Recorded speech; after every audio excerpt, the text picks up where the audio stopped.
CTV News with Maya Johnson. Good evening. Thank you for joining us. A major update today on the Olympic Stadium. 50 years to the day of the opening ceremonies of the Summer Games in Montreal. Quebec will invest in interior renovations, adding to the nearly $1 billion price tag for work on the roof of the Big O. Matt Grillo reports. 50 years ago, the eyes of the world were on Montreal as it hosted the 1976 Olympics. A half-century later, work to replace the roof on the Olympic Stadium is well underway. And now Quebec has given the green light for more construction. Work will be done on spectator seating and the hospitality areas. More money being poured into the Big O. If there's not going to be any big events coming, I don't know if it's worth it. There's other things that are used on a daily basis that are not the Olympic Stadium that would be more important. One way or another, they have to do something, he says. Quebec says it wants long-term deals with professional sports teams. CF Montreal issued a statement saying it welcomes the announcement, adding it will review the details of the project before deciding the next steps for the club. Former Liberal cabinet minister and CEO of the Montreal Olympic Park, David Hertel, says sports teams are key if the Olympic Stadium wants to make money. There's no sports venue in North America or even around the world that can make it without a substantial permanent residence of a major sports team. But he points out with nearly $1 billion being spent just on the roof, it's going to take far more than the Alouettes and CF Montreal. You would need to have, a month-long residency of Taylor Swift, followed by a month-long residency of Celine Dion and whoever else you might think about for 25 years. To generate the type of money that would justify this type of investment. In a press release issued on the matter, Quebec did not specify what the cost will be for these interior renovations. Quebec's tourism minister, who made the announcement, was not available for an interview. Quebec is asking taxpayers to trust them with another project without any price tag, and honestly, there's a lot of different red flags on this one. There are some organizations applauding the move, like Tourism Montreal and the city's East End Chamber of Commerce. For residents living around the Olympic Stadium, it's not just about dollars and cents. I think there needs to be a renegotiation of how the community benefits from having these amazing facilities here. Quebec says the Olympic Park will negotiate deals with private partners for financial contributions. If successful, that should help lower the cost for taxpayers. Matt Grillo, CTV News. And we'll have more on what the Olympic Stadium looked like 50 years ago, plus details on an Olympic exhibition coming up a little later in the newscast. The federal justice minister has ordered a new trial for a Quebec man who has fought for decades to prove he was the victim of a miscarriage of justice. In 1994, Daniel Jolivet was convicted of 4 murders. The 69-year-old has always maintained his innocence. Geneviève Beauchemin has more on today's decision.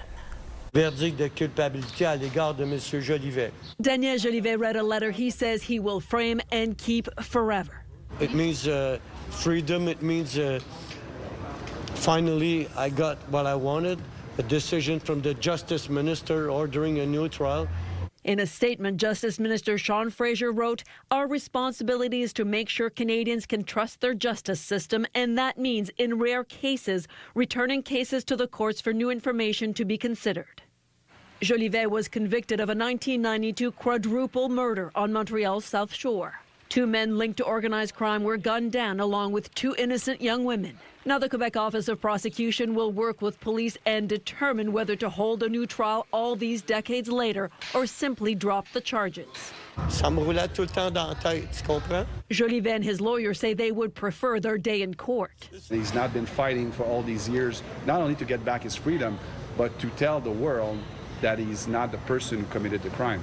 The decision handed down today had weighed heavily on Jolivet since December 19, 2025, the day he was granted bail and walked out of prison after 33 years. I'm innocent. I didn't kill nobody. His lawyer successfully argued there were significant issues with the disclosure of evidence at Jolivet's trial, including related to the testimony of a police informant. Jolivet was released pending the minister's decision, but struggled as he faced the prospect of returning behind bars. Jolivet will be back in court to ask for bail again as he awaits a potential new trial. Until then, he plans a quiet life. I will go fishing. I will take care of myself. I have a follow-up with a psychiatrist there. And he proudly showed off his fishing license. Jolivet says after all these years, he hopes the families of the victims in the crime will believe he is innocent. Geneviève Beauchemin, CTV News, Montreal. The mayor of Westmount has been cited for breaching ethics rules and being disrespectful towards staff. The Quebec Municipal Commission delivered the ruling this week, saying Michael Stern has violated the Westmount Code of Conduct on 7 occasions. 5 of those breaches took place in May, including during a work meeting. The court document says he also displayed similar behavior in 2 other instances a month before. Last year, Stern was forced to apologize after being caught on a microphone insulting a resident during a council meeting. In a statement to CTV News, the mayor says he intends to contest the allegations, adding that he is a passionate person, and Stern says that he, along with City Hall staff and council, are working to implement the change he was elected on and will continue to do so. He also says he will not comment any further as the matter is under review. Well, 200,000 construction workers in Quebec are putting down their tools this weekend as the province's construction holiday begins. Sweet Arasi has more. It's the familiar sound of construction in Montreal, but starting this weekend, these job sites will go quiet as Quebec's mandatory construction holiday begins. Many are looking forward to the break as 200,000 workers take off their hard hats. Data from Quebec's Construction Commission shows last year, 216 million hours were worked on job sites across the province.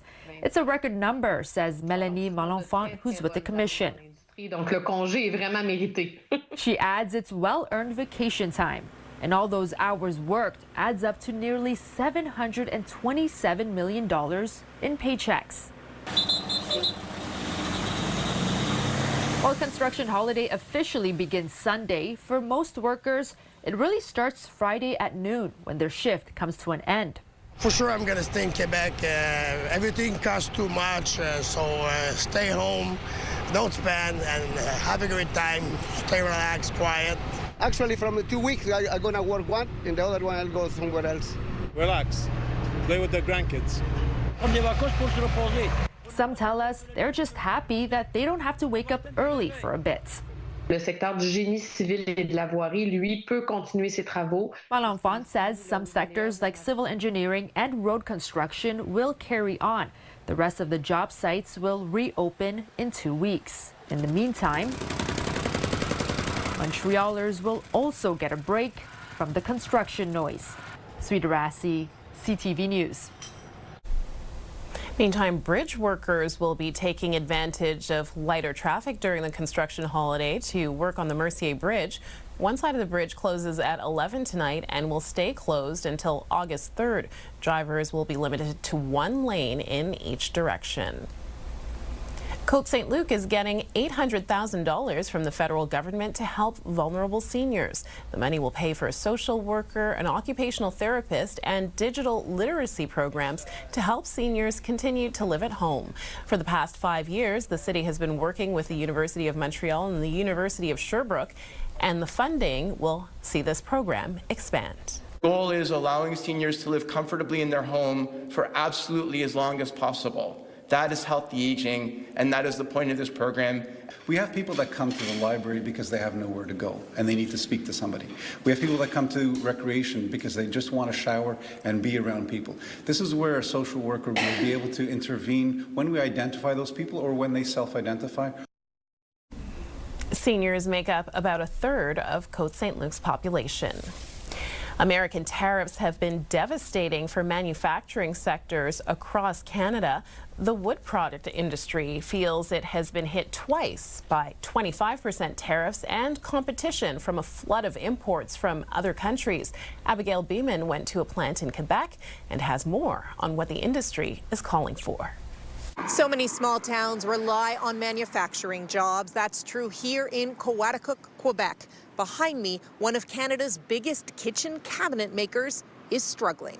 Yeah, we are in the 50,000 square feet extension. Alain Ouzilot invested $25 million to expand this custom cabinet-making plant, including these robots.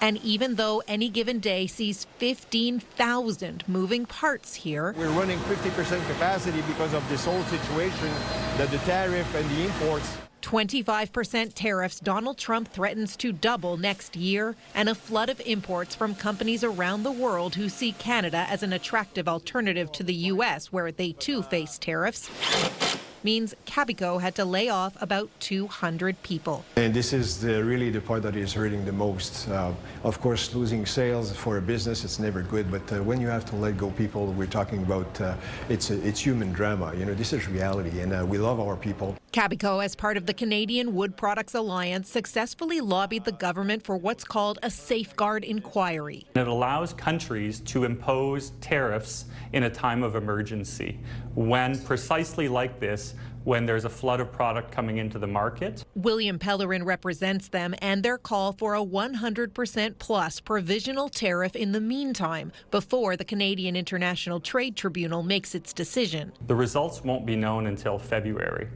And that, frankly, is too late for a large number of Canadian producers. We're very much against any sort of preemptive action by the government. The Retail Council of Canada warns tariffs will raise prices for Canadians.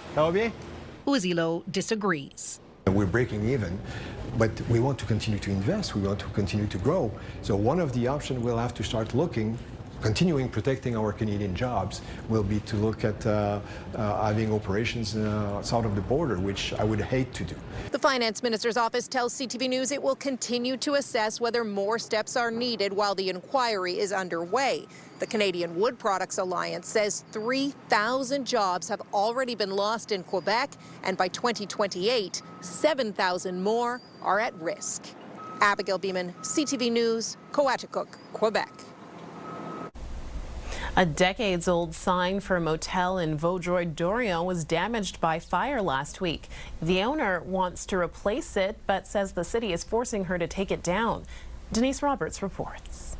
This sign for Motel La Bourgade has long been a fixture on this strip of Highway 20 that runs through Vaudreuil-Dorion. Since 1984, it's been run by the Dessereau family. The sign is very well known everywhere. Like it's been here since I don't know when. It's iconic. Everyone knows the sign. Everyone knows the place. Last week, the sign was destroyed by a fire.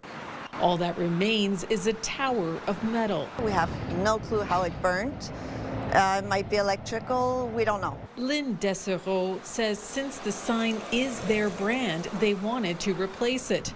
While she thought they may have to modify its size, she's since found out it has to be torn down. When I went to the city, I was told that I had to put the sign down. I'm not even allowed to repair. I'm not allowed to do anything with it. The city of Vaudreuil declined a request for an interview, but it says that an urban planning bylaw passed in 2017 prohibits signs with posts. And because the motel falls under that bylaw, it cannot rebuild the sign the way it was. Under the law, the sign must be flat and posted against a wall of the building.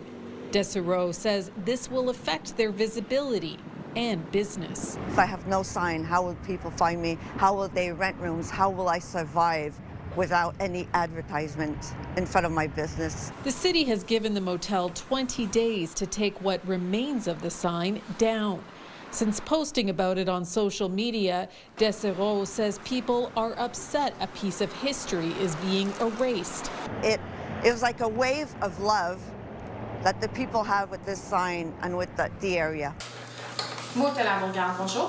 For now, Dessereau and her daughter are working to keep the rooms of the Motel La Bourgade occupied and find a new way to get their name out to passers-by. Denise Roberts, CTV News.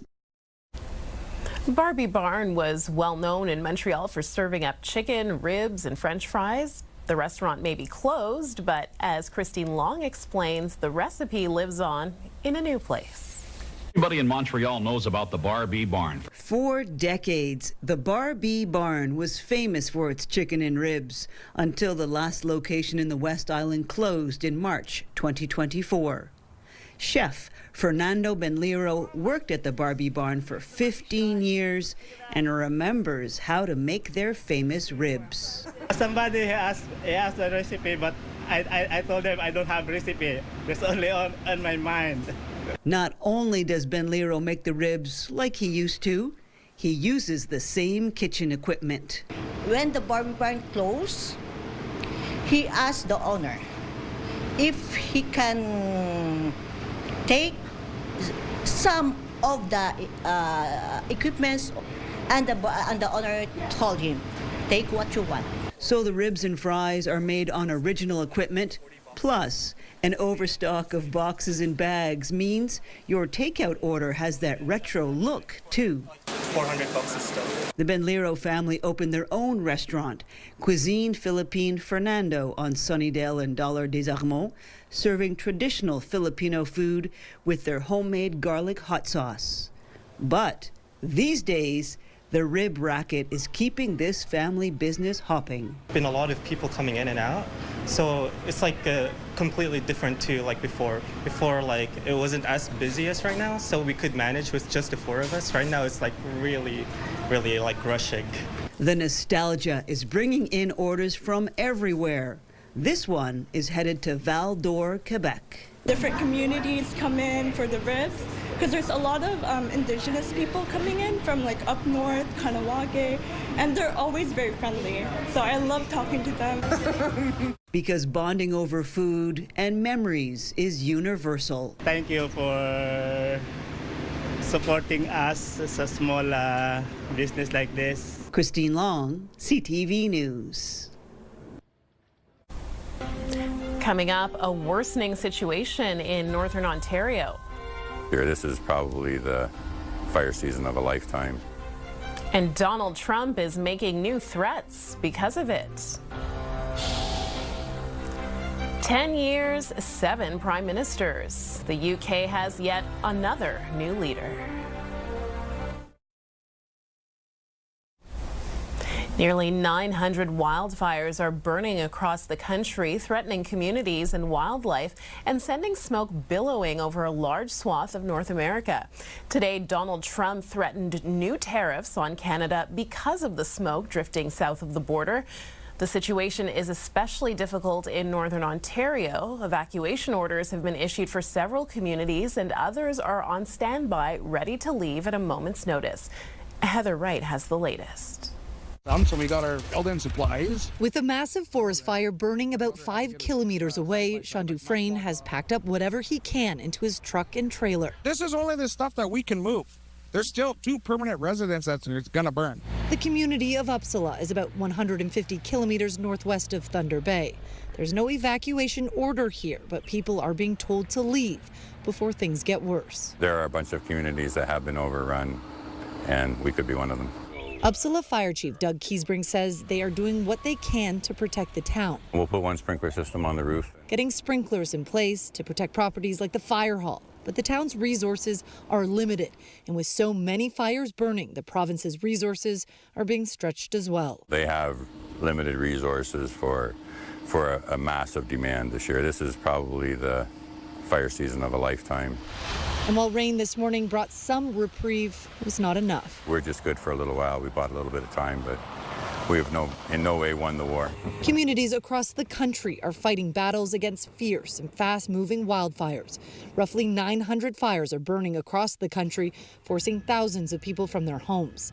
Well, officials have promised more resources to battle the fires and help those affected by them. Many here in the north say they're not seeing enough action. We might not be in southern Ontario, but we are in northwestern Ontario. You're still in Ontario. Like, do you not deserve some rights or something? You feel forgotten? I feel forgotten.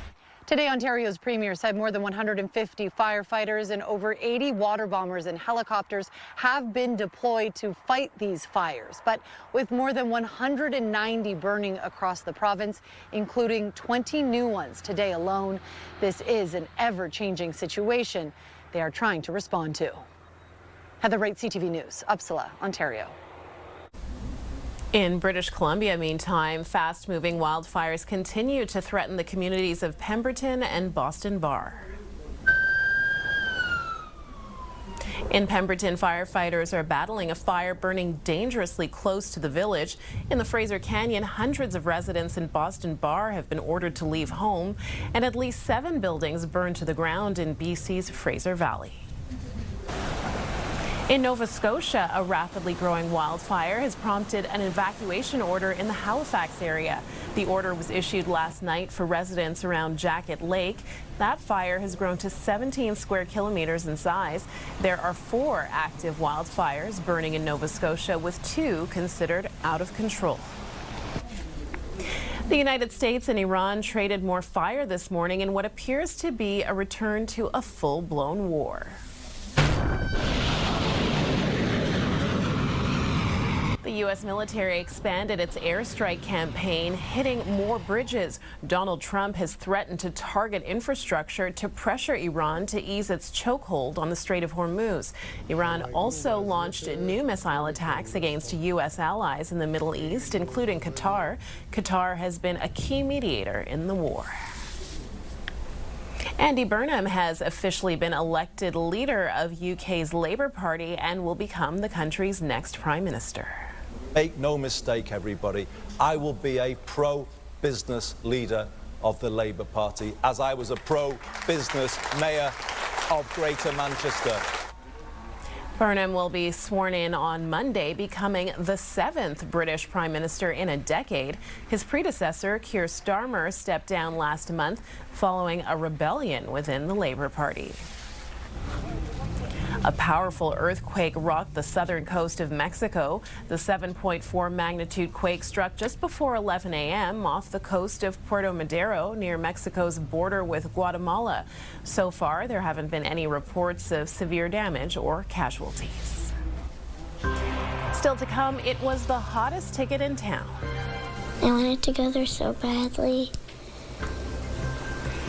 And it just turns out we didn't get to go. The Canadian couple who swindled Taylor Swift fans. And looking back at the Summer Olympic Games in Montreal 50 years later.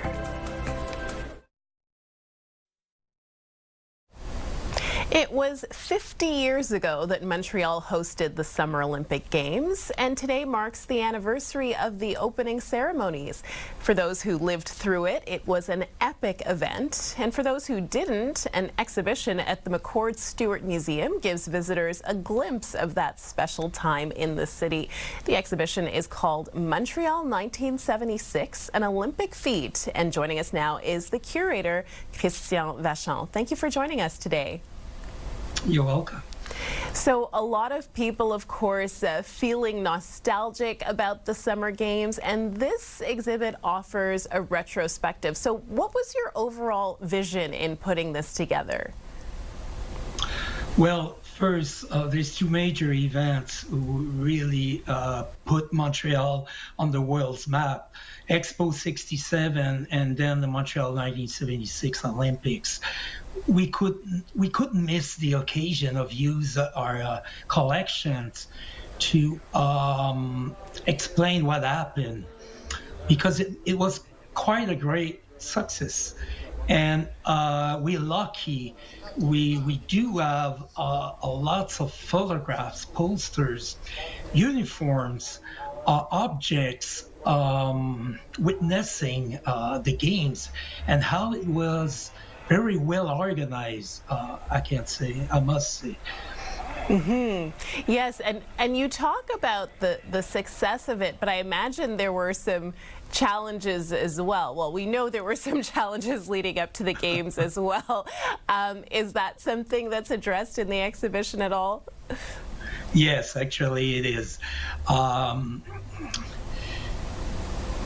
The games were a real success. The ceremonies were wonderful, and the people really enjoyed. But when you ask Montrealers who attended the games what they remember, it's the deficit And they also remember Nadia.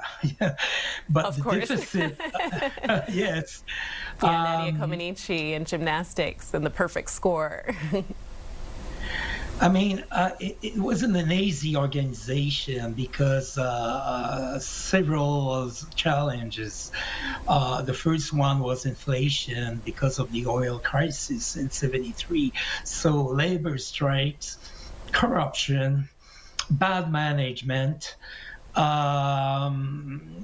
works late. At one point, we wondered, are we able to make it? Will we be able to open the games? But it worked out, even if the tower was missing and the roof, because the stadium was not completed, but it was functional. So I think some people don't know that. Pardon me for interrupting, but I mentioned that in the newsroom this morning, and you know, some people who didn't live through it were not aware. They couldn't believe that the stadium wasn't actually finished before the Olympics. The tower was finished 11 years after the games in '87. And then the roof wasn't functional, and they replaced it. Lots of different major flaws occurred after. So, and even today, they are replacing the roof, and we're expecting a new permanent roof by 28. Yeah. So it's not over. It's an ongoing story, and we're just learning today, actually, that the government is going to invest in redoing the interior as well. So the story continues.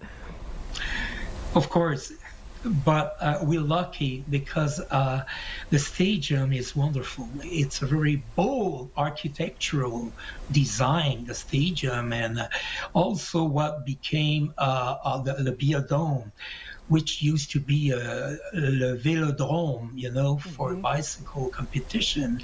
And then the Olympic Village, the two pyramids very close to the same site, the Olympic part. This was really modern architecture. And I think Montrealers are very proud that we're still using those installations. Absolutely. All right, Christian Vachon, thank you again for your time today. We really appreciate it. And of course, the exhibition, if you could just remind us, it runs until when? September 7. Okay, so still lots of time. Thank you very much. Have a good weekend. You're welcome. Bye-bye. And an exhibition dedicated to the life of racer Gilles Villeneuve has opened at Jean Drapeau Park. It's called Salut Gilles, and it traces his life from racing snowmobiles to his Formula One wins. The creators wanted to let people know why the racetrack is named after Villeneuve and what his success has meant to Quebecers. You have the personal archive of the family in which you have pictures. You also have the archives of the park and La Presse also. So there's many pictures that you can see on the wall that come from those archives. But we wanted to do something special because we had the movie turn here in the park. So we have pieces of the movie that are in the exhibition. You can see the cars, and the cars are previously done for the film Fast and Furious. So we like to say that we're in Hollywood now here in the Parc Jean Drapeau. So with those cars, but we also have suits that has been reproduced for the film. The casque, the helmet, that's it. That was also used in the film or in the exhibition here. And there'll be more stuff in the month to come. The exhibition is at the Aquatic Complex in the park, open until November 1st and returning next year. The Royal Canadian Legion is celebrating a milestone, 100 years, but membership is declining, so many local branches are getting creative to cover their costs and to encourage younger members to join. Annie Bergeron-Oliver reports. In many areas of the country, the Legion is a community hub. And you served with? In Orleans, it's not just a place to eat and drink. It's a place to play cards and billiards, to learn to line dance, and even jam out. It does have a real meaning, a meaning for people who can enjoy being here. and some come in because we got no place else to go. The Legion has always been a safe space for veterans and their families, filled with specialized programs and supports. But in recent years, many branches struggling with declining memberships have started reaching further into the community, offering activities and events to make younger people and those who have never served feel more welcome. We do want to attract those people because we want the organization to survive going forward, and it's all about remembrance. The Royal Canadian Legion was officially founded in 1926 as a way to bring together veterans advocacy groups after the First World War. Today, there are more than 1,300 local branches that all support veterans, advocate for their rights, and ensure the act of remembrance continues. Today in Ottawa, that 100 years of service marked by a special ceremony at the National War Memorial, all about the importance of sacrifice and service. It's very important to remember the past, and particularly when somebody's given their life so that we can have what we have, you know. A mission of remembrance and a dedication to military and RCMP members that the Royal Canadian Legion pledges to prioritize over its next 100 years. To support veterans is our main goal, and of course that's what we're most proud of. Annie Bergeron-Oliver, CTV News, Ottawa. Weather brought to you by Gratian Scaff's 50th anniversary gift event. Get a complete second pair and sunglasses as a gift. Well, despite the beautiful weather this Friday, we do have an important message from Santé Montreal. They are citing a high concentration of fine particles in the air as a result of fires in the country that could lead to poor air quality for Montreal. So that is something that we want to keep in mind as the humidity continues to take effect. Right now, we're seeing a temperature of 25 degrees in Montreal, and it's feeling just a touch warmer with the humidity at 26. So spot on with our normal daytime high. That said, we are looking at a bit of a move down for this evening, closer to that normal overnight low. So for tonight, forecasting a low of 18 degrees. That's along with partly cloudy skies. We're also seeing some light winds that are expected to blow some clouds and then some rain in as we head into Saturday. So for Saturday morning, expecting to see the beginning of that rain holding on to that temperature of 18 degrees. The mercury is expected to move up by Saturday afternoon to a daytime high of 25. But again, those showers will be continuing according to our futurecast. So here's what we have for you timing wise. We're looking at that rain coming in starting by certainly 7 a.m. for those of us in Greater Montreal. And again, that is expected to continue. We'll have a bit of a break around midday, and then we see some potential thunderstorms coming in as we get to later in the evening. So at 5 p.m. we see these spots of red. You're going to want to watch out for that if you are planning on heading out. We could receive up to 23 millimeters of rain over the course of Saturday, but it's good news to end the weekend on Sunday. We are expecting a turn over to sunny skies. So that would be Sunday with a daytime high of 23 degrees. We expect to hold on to that sunshine into the start of the week for Monday, and then watch out for the middle of next week, Tuesday, Wednesday. We could have a return to some thunder showers. When Taylor Swift played 6 shows in Toronto, it was the hottest ticket in town. Well, now a couple has pleaded guilty to selling fake tickets to sold-out shows. Sean Leathong has more. Denise Tizer and her common-law partner David Blake left court in Milton having each pleaded guilty to a single count of defraud the public. The result of selling fake tickets to Taylor Swift's Eras Tour, taking in over $265,000. No comment. Don't comment. To have watched this unfold for the last couple of years and to hear her plead guilty, probably in my opinion now for the lesser sentence, really kind of is a gut punch. Tammy Allen was one of the victims, having purchased tickets from Tizer in August 2023. Allen was confident because Tizer is someone she knew, someone she sees in the community as recently as last week. She has had no effort to repay anyone. Back in November 2024, as Taylor Swift played 6 sold-out shows at the Rogers Centre, we spoke to several victims who had purchased tickets from Tizer. There were hundreds of us. Some had purchased tickets for other artists previously, and Tizer had delivered. We actually went. So it was reassuring because we had the tickets. Many had given the tickets to their kids as Christmas gifts, confident that it was for real. But as the concerts drew closer, no tickets arrived, with victims having to face the harsh reality.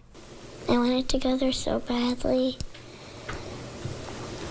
And it just turns out we didn't get to go. According to the agreed statement of facts in this case, between August 8, 2023 and November 12, 2024, 107 Taylor Swift ticket purchasers from across southern Ontario purchased $265,330 worth of tickets from Denise Tizer. We first contacted Tizer in November 2024. At the time, she had said that the money was stolen from her by a third party. When we knocked on her door... Hi, Denise. Court documents show there was no third party involved. Because I don't want this guy.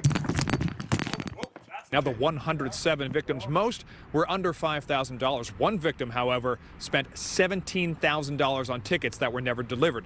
And as of yet, no one has been repaid. Sean Leithong, CTV News. The first Irish actress to win an Oscar has died. Brenda Fricker won for the 1989 film My Left Foot, a biopic about the real-life author and painter Christy Brown. She starred in the film alongside Daniel Day-Lewis. Fricker appeared in more than 90 films and TV shows between 1964 and 2024. She was also known for her role as the Pigeon Lady in the 1992 film Home Alone 2, Lost in New York.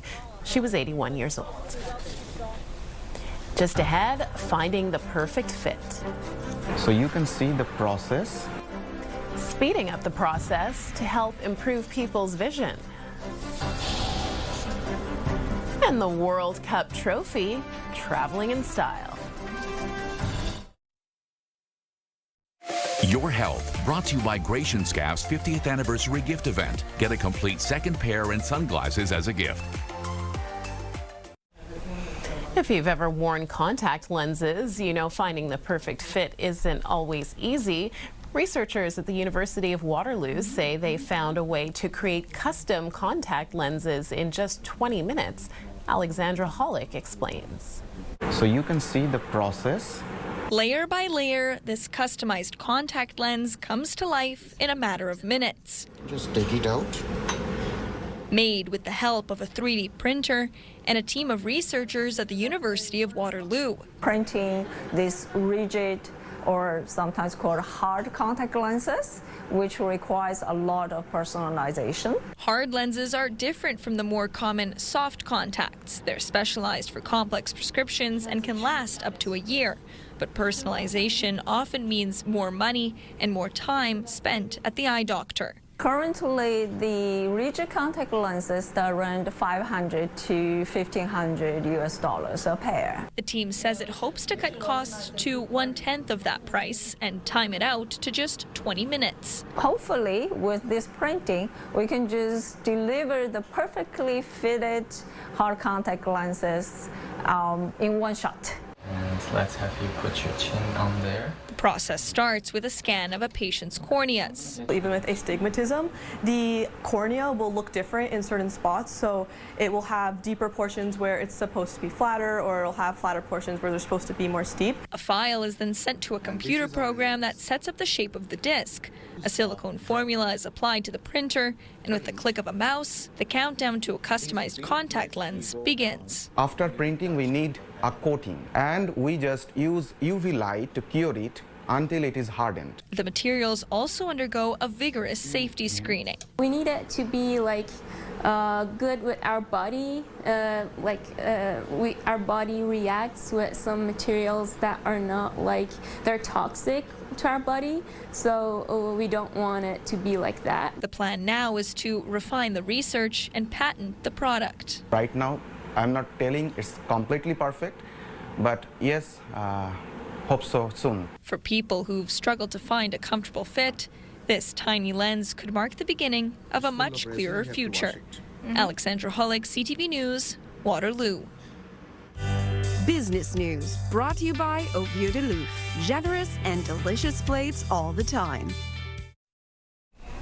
Today, Apple ousted NVIDIA as the world's most valuable company. Here's Marella Fernandez. But not for long. By the end of the trading day, it was NVIDIA back at the top. Here's what happened. NVIDIA shares dropped this morning, sinking its market cap to $4.8 trillion U.S. Chip makers are being dragged down by investor concerns.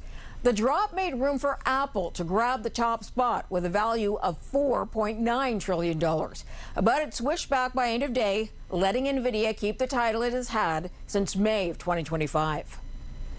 Netflix shares tumbled today after the streaming company forecasted slower growth. It's only the latest pullback. Netflix shares have dropped more than 40% over the last year as it struggles to find new must-see programming for viewers. Ottawa has tapped General Dynamics Land System to supply armored vehicles to the Canadian military. About $2 million over 4 years will get 190 combat support vehicles. The company's American, but has a footprint in London, Ontario. Here are the closing numbers for the day. The Canadian dollar's up to 71.38 U.S.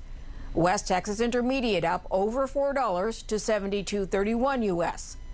Western Canadian Select is down to 65.02, and the TSX lost 76 points today. Those are your business headlines. I'm Marilla Fernandez.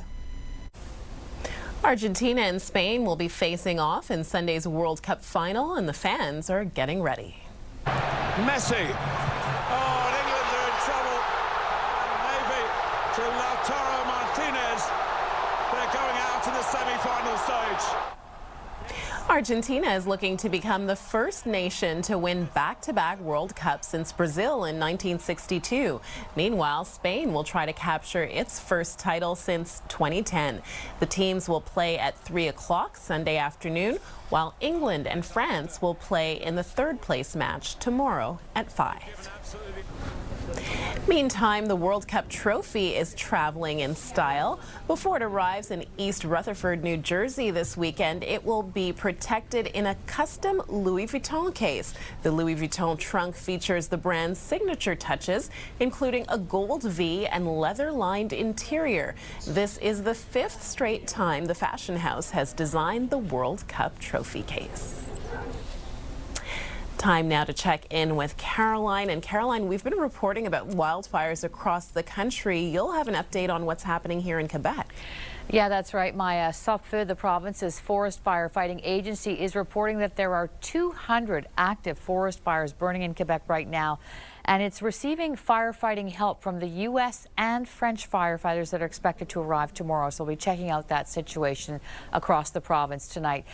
There was also another REM evacuation this afternoon where passengers had to get off the trains and get onto the tracks. The interruption happened between Central Station and the Panama Station around 4 p.m. It was supposed to be over by 6:15, but now they're saying 7 o'clock. So we'll keep our eye on that tonight as well on The Late Show. Maya. All right, thank you very much, Caroline. Up next, a dog, a hot dog, and a viral moment at a baseball game. Stay with us. We've got another full night of great shows for you right here tonight on CTV.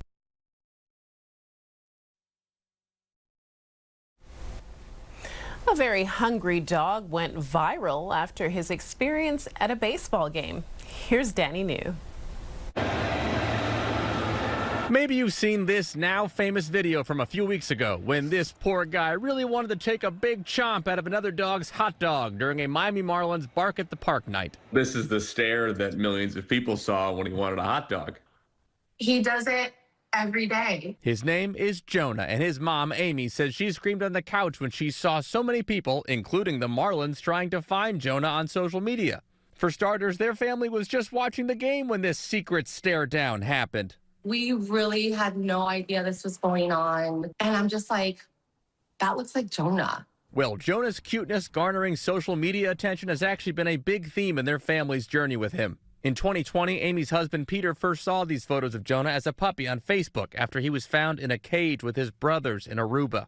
An organization Peter volunteered with called the New Life for Paws Foundation rescued them and brought them to the States. It wasn't his intention to adopt. It's just he fell in love with Jonah. But wait, there's more. At that time, Peter and Amy had not seen each other in 15 years. They used to be friends way back when, but one day Peter shared a picture of Jonah on social media. Amy hearted that photo, and then he reached out to me and was like, hey, how are you doing? And then it kind of went off from there. So Jonah is not just a hot dog story, like he's a big part of our love story.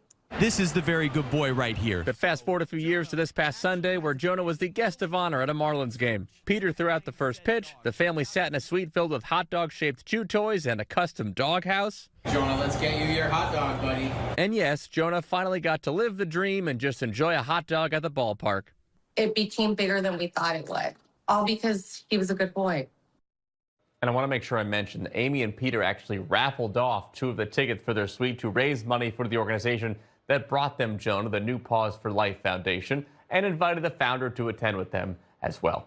In New York, for ABC News, I'm Danny New. So much goodness in that story. It's nice to end on a positive note, Anastasia. Indeed. Very, very cute. Yes, so weather-wise, tomorrow, not so positive, but the weekend will be ending on a bright note, right? Yeah, there you go. Trying to spin it here. Looking at the silver lining, yes, indeed. Tonight, we're looking at a comfortable evening, a low of 18 degrees, partly cloudy skies. Then that rain starts to move in as we head into tomorrow. We can expect that to continue into the afternoon and even evening as well. Also seeing a risk of some thunder showers, so keep that in mind. Our expected high is sitting at 25 for tomorrow. And then a sunny Sunday is what we'll have to look forward to. Back to you, Maya. Thanks, Anastasia, and thank you all, as always, for tuning in. Have a great evening and have a good weekend.